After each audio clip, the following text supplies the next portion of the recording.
And here we are, ladies and gentlemen. Welcome. It's glad to be back. I just want to say thank you guys all so much for stopping by. Thank you so much for the patience. Obviously, I was just gone for a week on vacation looking at homes in Scottsdale, Arizona area. So I'm really excited to be back. I'd be lying if I said literally for the past couple of days, I've been so anxiously waiting. Why does my hair look kind of fluffy? This is what happens when I don't put hair gel in. But yeah, no. So I'm so excited to be back. I'm so excited to see all you guys. Thank you all so much for those stopping by. Shout out to everyone who's here. Let's go down the list of people. Let's see who we got here in the chat. John, shout out to John. Tactical, my boy. Hey, it's been a while, Tactical. How you doing, brother? Shout out to you for stopping by. Gabriel, what's up, Gabriel? How we doing? Daniel. Pokey grinding. Jory, what's up? Skippy, how we doing, brother? Kimberly, I'm glad you finally made it. I'm so excited. I appreciate you always commenting on all my videos. So seriously, I'm happy that you're here. Let me know if you got any questions. Tom, Joe, no. I mean, I'm gonna keep going, man. Cheat Town, what's up, brother? Congrats again on last week winning the packs. I just shipped them out yesterday. And Steven, head of Pokemon. Let's go, dude. Pika, as always. All right, am I just gonna keep going through? What's up, Crypto? How we doing? But anyway, yeah, my man can't stop smiling. Hey, I told you guys, I'm excited, man. I am very excited to say the least.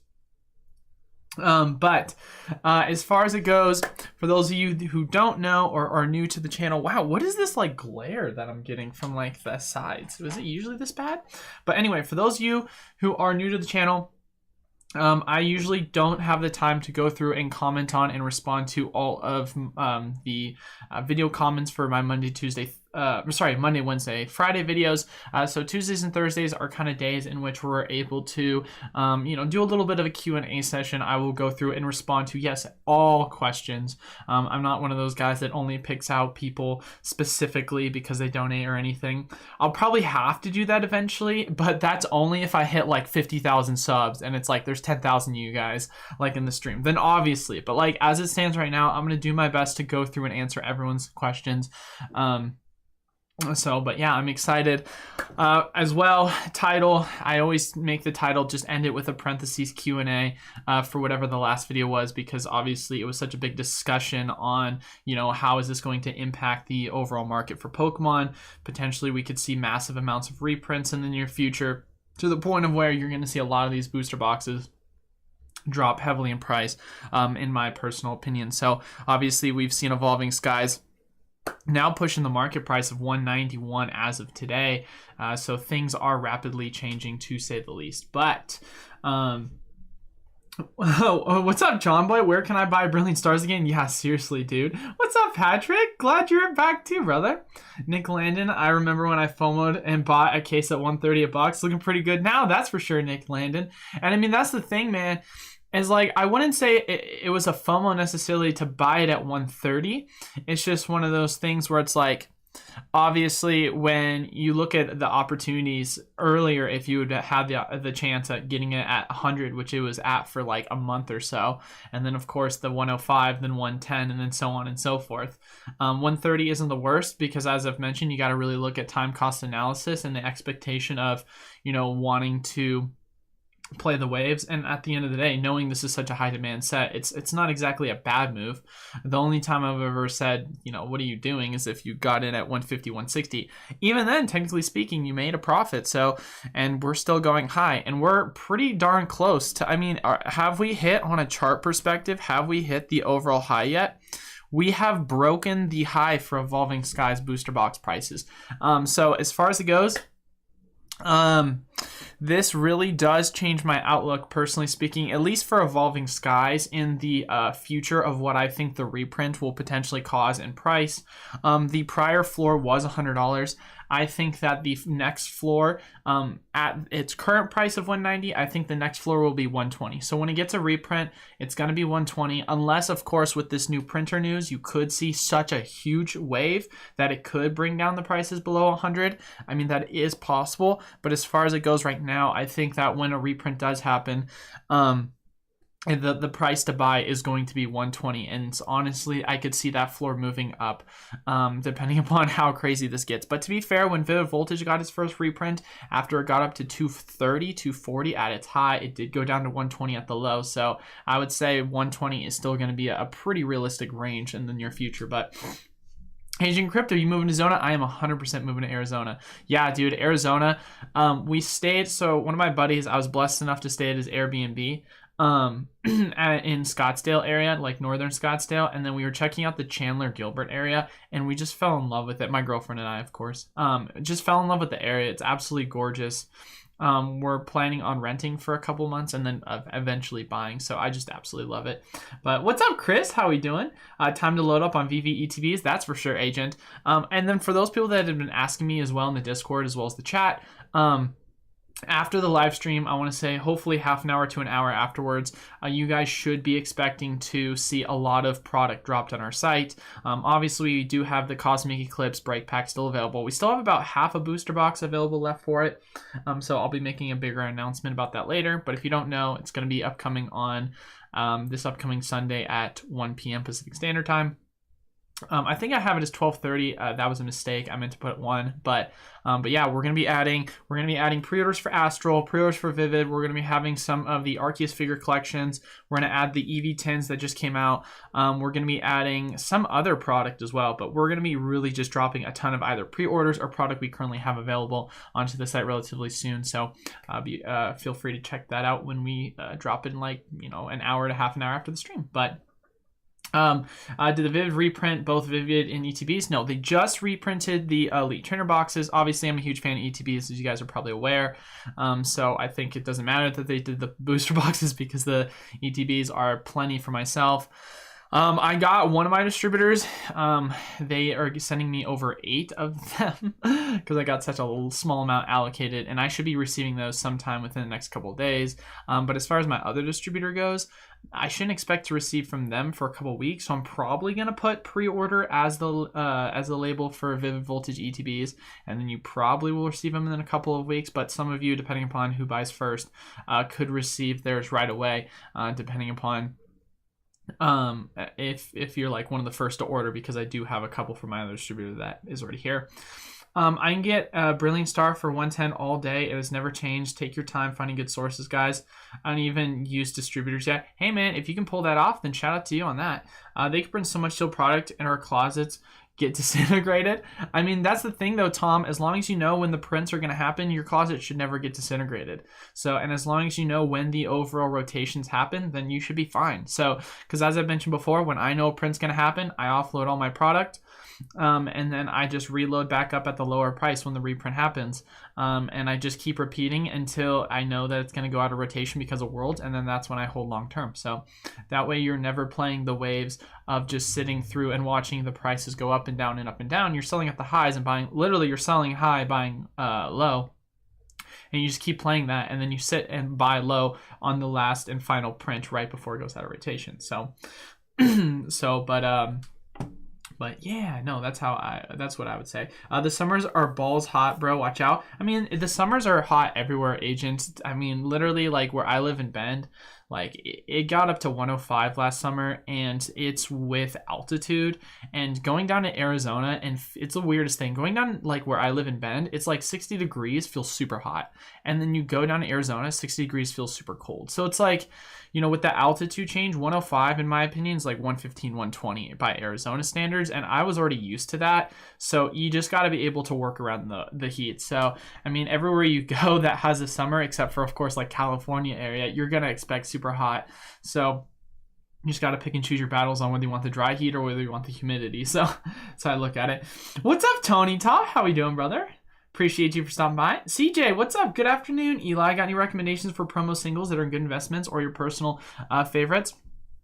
Promo singles, that's a good question. I mean, obviously for the upcoming Arceus, I think the promo box itself will do really well. I would say in regards to promo singles, personally speaking, I've always been, I know they're not like, well, you're talking about from an investment perspective. That can make it really hard for me to answer this question. The only reason why I say that is because there's a difference between investing versus my personal like love for certain ones. I'm a huge fan of a lot of the mythicals. I wonder if this will pop up for Pokemon, but these mythical boxes, I love the actual art designs in them. Obviously, they are promo cards, you know, so the value of them in and of themselves are pretty, like, you know, they're pretty cheap, but it's weird because, you know, although there's a decent amount of them printed, I think that the prices for them will go up, you know, eventually over time. I like the Champions Path Charizard promo, but more from a grading perspective. I want to send a lot of them off to Beckett. Obviously, you guys know my strategy on that. Other promos, I was for the longest time a big fan of the Rebel Clash promo card. Let's see under sealed product if I can show you that. But obviously I'm pointing out a lot of the modern stuff. Where is the box? Where is the box? God, the Poltergeist box. Here it is, Sword and Shield figure collection. Huge fan of this Pikachu box. Promos as well. I mean, it's hard not to love the EV promos for the EV boxes. It's hard not to love the gold promos. So for me, when it comes to promos, it's more or less collecting the box than is the actual promos, although the card can do well itself. Obviously, packs can also play a huge effect, because when you take a look at, obviously, what makes this box so good in regards to the Sword and Shield figure collection, not only is the promo great, it has the character items, but it also has a Cosmic Eclipse pack. Even the Rebel Clash is going to weigh it down. The Cosmic Eclipse packs will bring its value up long term. So, you know, being able to look at things like that, I would keep the boxes sealed over the singles, but you can always go for the singles. But those are just a couple of picks. I keep going on, but I don't want to, you know how I go on a tangent. Also just got a PSA 10 legendary bird. Let's go, dude. Hype for that. That's sick, dude. I love the artwork. That's one of my favorite artworks. That's another one, actually. I do think those are good cards to collect long term personally, so I like that you pointed that one out. The rest of my Evolving Skies product is nuts. Got booster boxes, the Pokemon Center TV. I'm not scalping using the waves to make money. I'm just enjoy the labor. I'm a weirdo. Hey, man, I mean, to each their own, bro. If it were me personally, you best be believing I'd be cashing out at this point. I have a personal Evolving Skies booster box for my collection, and I'm like, should I sell that and just wait for the reprint and just cop an easy 200? But it's kind of hard to say, but... Well, yeah, I agree. Where's 110 for, you know, some places have those deals and you got to be quick on them, so who knows? How soon do you expect the Pokemon company to be boosting their print capacity? Great question, John. Personally speaking, as I mentioned in yesterday's video, one of the biggest things I've noticed with the Pokemon company is they haven't printed a booster box outside of like the newest set, obviously, of Brilliant Stars, since I want to say December or November. Like, obviously, we had a large amount. We had Evolving Skies reprinted. We had Fusion Strike get its next wave. We had a reprint for Battle Styles. We had a reprint for Chilling Reign. We had a reprint for Vivid Voltage, Darkness Blaze. So we had like everything get printed all at once. So in my personal opinion, we had a dead period for like 3 or 4 months where we just saw no product during that time. Obviously, we had initial waves for Evolving Skies and Celebrations, but there was no reprints, like at all. We didn't hear a single thing about reprints for months. And so then all of a sudden, bam, we got hit with everything in regards to booster boxes. So personally, I could see that within the next, if I'm being completely honest, May and June, which in the next month or two, you could see just whether it be announcements that's going to come in the next, you know, couple weeks to days after it, or whether it be within like an announcement and then a month later, you see this product start to really come down in price because people are putting up pre-orders expecting it to come out. Whatever it is gets reprinted. I personally could see it happen relatively soon, within a month or two, which it feels like eternity when you talk about the Pokemon time, but you know, it just makes sense to me because that's what they did right before Fusion, is when all the, you know, things got reprinted, and Astral Radiance obviously is the next set to come, and I would see it as deja vu, honestly, if I were to see something like that happen again, but who knows. Hashcash skipped your question. I'm so sorry, Hashcash. Let me go up. I can get Brilliant Stars for 10 all day and it's never changed. Take your time to finding source. I don't even use your didn't even use it. That's not a question. I answered that. Or I didn't answer it. I just stated it. Did you say a question, Hashcash? I'm so sorry. If you did, I apologize for missing it. Let me see. Am I missing it? No, I don't see a question. Too long to reprint? Oh, I'm so sorry. I didn't realize. I'm looking right now, Hashcash, and I'm not seeing another question other than the one that I just read out loud. So I do apologize for that. Hey, what's up, Thaddeus? Thanks for stopping by, brother. Hey, what if I bought low and don't want to go through the trouble of selling high at the moment? Would it be a loss if I didn't sell? My investment are more of a long-term investment? That's a great question to ask, Alex. I think it really just comes down to what is your kind of outlook in regards to investing with Pokemon, because I always talk about time cost analysis. And basically what I mean by that is in the time in which you held on and it went up and down, how much money did you lose out on potentially selling? So in a theory, Alex, you are, losing money because you're not taking advantage of the reprints. But at the same exact time, for some people, it doesn't matter because you have to also factor in the time in which it's going to take you and the labor it's going to take you to keep up with, selling and buying and selling and buying. Personally speaking, how I look at it is it's not that much labor because literally you just buy a bunch of products, sit on it, and then, hey, it's about to get reprinted. I list it on TCG Player or eBay, ship out the fees, undercut everyone else, get it sold quickly, make a quick profit, and then immediately right when the reprint happens, price drops 30, 40, 50 bucks. I just rinse and repeat. So it's like for me, the time it takes and the amount of opportunity I'm going to be making playing the waves, it feels worth it to me. But for some people that just don't want to go through that trouble, then there's nothing wrong with it, because if you are playing a long-term game, then you look at it from a different perspective. But of course the volatility is so nice that you can make so much money off of it. In my personal opinion, it's hard to miss out, but it's of course to each their own. And at the end of the day, as long as you're pulling a profit, you can't be kicking and screaming, like beating up on yourself, because a lot of the times people take too much time basically kicking themselves for what they could have made, when in reality you should be more concerned about the fact, am I going to make anything? Because that's important, because people tend to be very greedy, and you don't want to let the emotions of greed take over, because then sometimes you can overcommit to buying something at a price you shouldn't be and let your emotions take over, and so on and so forth. Do you feel that the acquisition of Millennium will cause print levels to greatly increase in the immediate future, or you see more of a gradual movement to the point? Always love hearing your answer. Hey, appreciate the question, Chris. That's a great question as well. The real answer is just only time will tell. But personally speaking, I would say they're probably going to ramp up productions immediately. I mean, that's what the thing about the Pokemon company that they've made they've made so many statements about the fact that we print to demand. And so they see a huge demand for a set like Evolving Skies. They're going to print to demand. And so they probably have an amount of how much they want to print in mind. Only they know how much they print and how much it affects prices. So I wouldn't be surprised if they're like, all right, time to ramp up capacity, get it to demand, and then just keep on chugging through. So that's what I would potentially say. But Patrick, I do not have one to answer your question. But that's what I would say, Chris.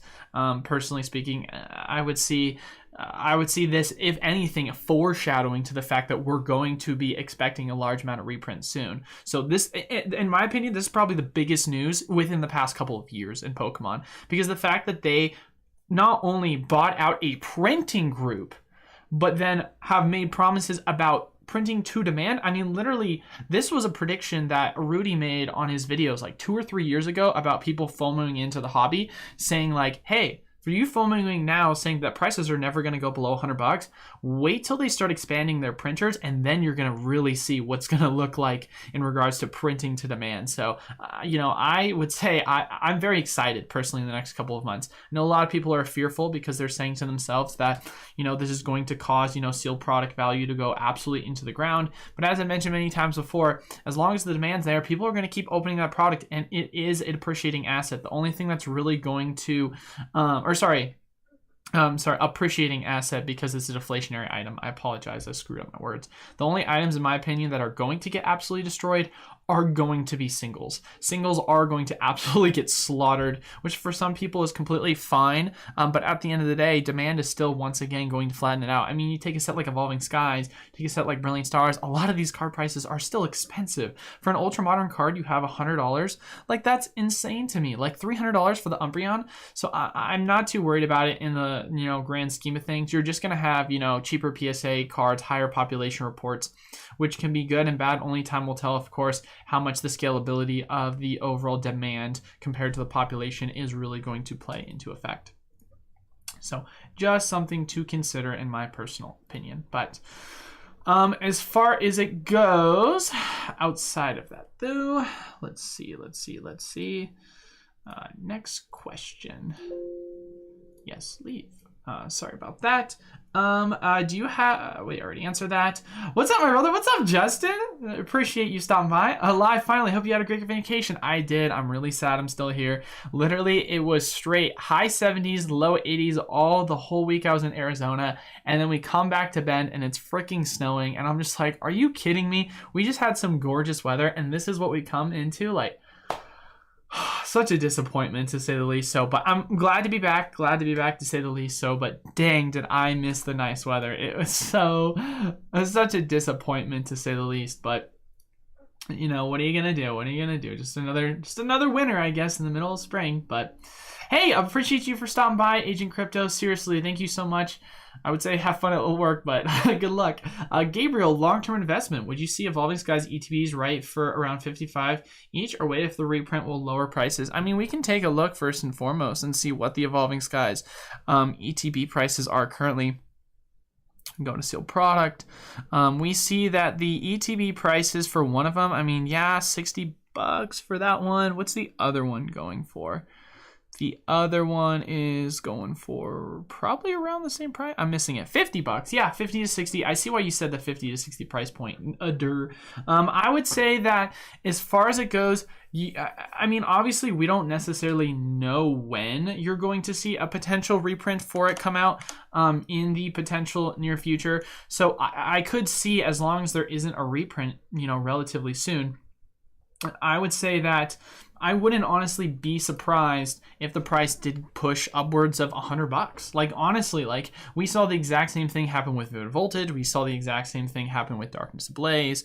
So the fact, in my opinion, that they haven't seen as much movement is actually the surprising thing to me. So in all honesty, I would say that you could see the prices hit $100. Really comes down to when the reprint's going to happen, of course, but only time will tell on that. But as far as when I'm going to be personally buying these boxes, you know, I don't think it's a terrible time by any means, because if you really think about it, if a reprint were to happen and you're saying you're buying at $50, $60, you're losing about $10 to $20 right now as it stands. And let's say, for the sake of the argument, that a week later, and that's obviously based off of just pure value, that's not talking shipping fees, that's not talking just fees in general, but if you're saying, let's say I buy it right now, 55, you know, $50, and if I can get it cheaper, great. And then I'm going and I'm saying that the reprint happens next week, right? I messed up, I screwed up, reprint comes right around the corner. Then in my personal opinion, you know, I would say you could always sell. You're going to make a loss, but at the end of the day, the upside at that point is saying, okay, could this hit $100 by the end of the year? It's entirely possible. So you really got to kind of weigh out the risk of when the reprint's going to happen, what that's going to look like, as far as, you know, are they going to see a repeat of what we saw with the Vivid Voltage Elite Trainer boxes and the Darkness Blaze Elite Trainer boxes reprints happening right before, of course, Worlds in 2023 this time around instead of 2022. So, you know, there's a lot of variables. So I would say that, honestly, from an investment perspective, it's not the worst pickup of all time, I would say. But, you know, I could see the prices going up for I could see the prices, you know, going up. So the risk reward is honestly not, you know, it's not the worst, but I do see other opportunities in the market. So that, you know, I know that's a really like kind of iffy answer, but I hope you at least gain some insight from the points in which I'm making. You hear any words of Celebrations reprints? As far as it goes right now, John, I have not heard. I know there's been rumors of ETB reprints coming sometime in May, but that's been rumors. There's no confirmation of that. So, of course, you know, we like those confirmations around these parts. So we'll talk about the rumors, but we won't know until it's confirmed. I think Darkrai is a good pickup, as Astral Radiance will feature Darkrai for the first time in a while. Yeah, I mean, I think that the art design on the Astral box is absolutely gorgeous. Personally speaking, I think it's amazing. You know, obviously the booster boxes right now are going to basically at around MSRP prices, and then you've got the $50 PC Elite Trainer box exclusive one. So yeah, I think it'll be a great piece to add to the collection, whether you want to be a small amount or a large amount. Obviously, we don't even know what the full set's going to look like, so that's going to play a huge factor into, okay, how valuable are these booster boxes, elite trainer boxes going to be pretty much soon in the near future, because we're still waiting for those character rares. We got 22 to be revealed, and if a Charizard, if a Rayquaza, if a Pikachu, like if any of these huge characters gets put in it, it changes the set completely. So because it could go to a meh set, like slightly better than Fusion, you know, slightly better than Battle Styles, wherever you want to put it, to a oh my goodness gracious, this has amazing character rares. You put it right below Brilliant Star or above, depending upon how people want to look at it. It could change the set entirely. So, you know, I'm holding my reserves off on, you know, what I think the set's going to be, but I definitely think that, you know, picking up the Darkrai, whether it be adding to the collection or just ETB in general, I think it'll be a good pickup.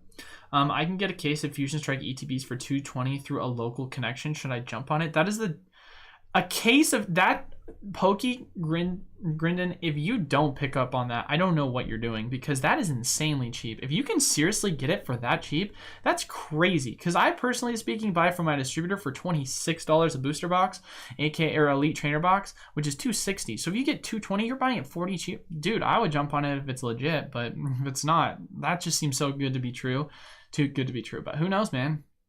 Thoughts on Brilliant Stars, Dawn, PC, ETBs, possibly climbing to DA or Vivid Voltage ETB level for the reprint. I think that's a great point to pick up on Pika, because honestly speaking, you could see them really climb in value, because this was a one-wave print for the ETBs for Brilliant Star. So as long as there aren't, you know, I mean, hypothetically speaking, let's say there's no reprint for the ETB in the next year. I mean, the fact that these are first and foremost sitting for $40 in my personal opinion, or literally below, and you can, I know some places you could pick them up for $35. I am stunned, and I'm honestly dumbfounded that they're this cheap. Like, dumbfounded that they're this cheap, because I would have already expected them after, you know, their first initial print to at least stay as strong as $45. Like, so the fact that you can still get them for MSRP or cheaper, you know, I definitely think that you could see the value of them going up over time, especially since so many people are such huge fans of the overall Brilliant Star set. You got to kind of imagine. Oh my goodness gracious, I'm so sorry, guys. Why are all the freaking chats? Am I gonna have to keep scrolling back because I am going at the speed? I'm going so slow. Holy moly, guys. Goodness gracious, things are moving fast. But yeah, that's my answer. Shining Ho-Oh from Shining Legends undervalued. That's a great question. That's a card I've followed very much, heavily. That is a card I've followed pretty heavily, honestly, in regards to promos. If we just want to take a look at the Shining Legends Ho-Oh card in of itself, let's just look up Ho. I think this should pop up. Yeah, this will be the one that pops up. We'll say promo. Let's take a look. Where is it? There it is. Honestly, the fact that this is, I mean, look at what it was. I mean, that's not a lot by any means, but man, the value of it has gone up quite a bit. I mean, let's take a look at the near mint value. Yeah, I think this is definitely a very undervalued card, considering that it's a promo that came out, I want to say about 4 years ago almost now. Yeah, I would say for $10, that's a pretty good steal. I know there was a late reprint to the ETBs, if I'm correct, so that probably is a reason why the value is a little bit cheaper. But honestly, I love the art design on it. I think you can get it for really cheap, and you could probably pull a 10 off of going and buying one off of